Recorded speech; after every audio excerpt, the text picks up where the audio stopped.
హైదరాబాద్లో మంత్రి జూపల్లి మాట్లాడుతున్నారు. లైవ్ చూద్దాం.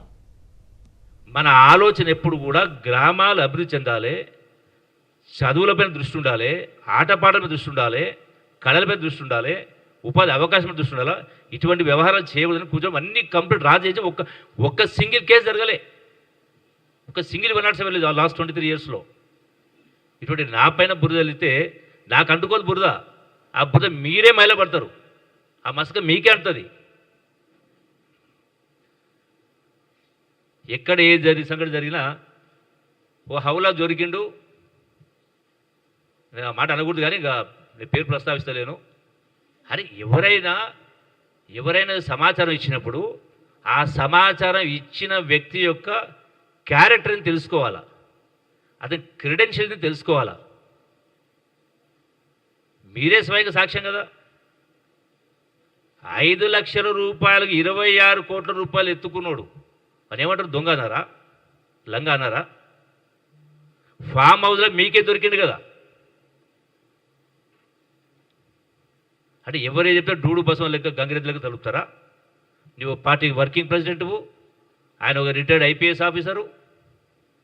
కామన్ సెన్స్ ఉండవద్దు కొద్ది కూడా.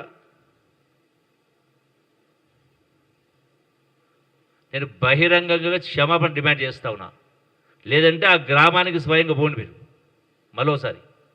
ఇవన్నీ కూడా చార్జ్ షీట్స్ వాడే ఒప్పుకున్నాడు, స్పష్టంగా కనపడతా ఉంది.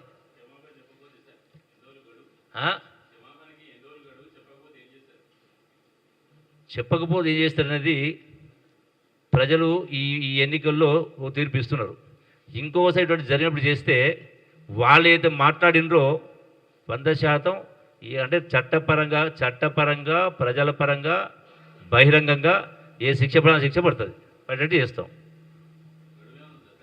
అరే అందుకేంటూ నా నిజాయితీగా మాట్లాడడానికి ధైర్యం కావాలి. అబద్ధం చెప్పడం వల్తి, బట్ట కాల్సి మీదడం వల్తి.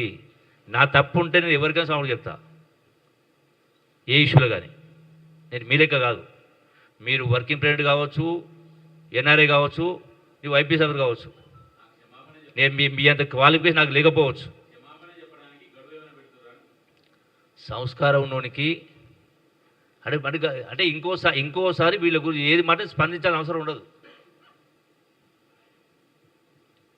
నేను అవసరం అంటే లాస్ట్ ఇంకో స్టెప్ ఏంటంటే డిఫర్మేషన్ చేయాల్సి వస్తుంది, వేస్తుంది కూడా వేస్తాం.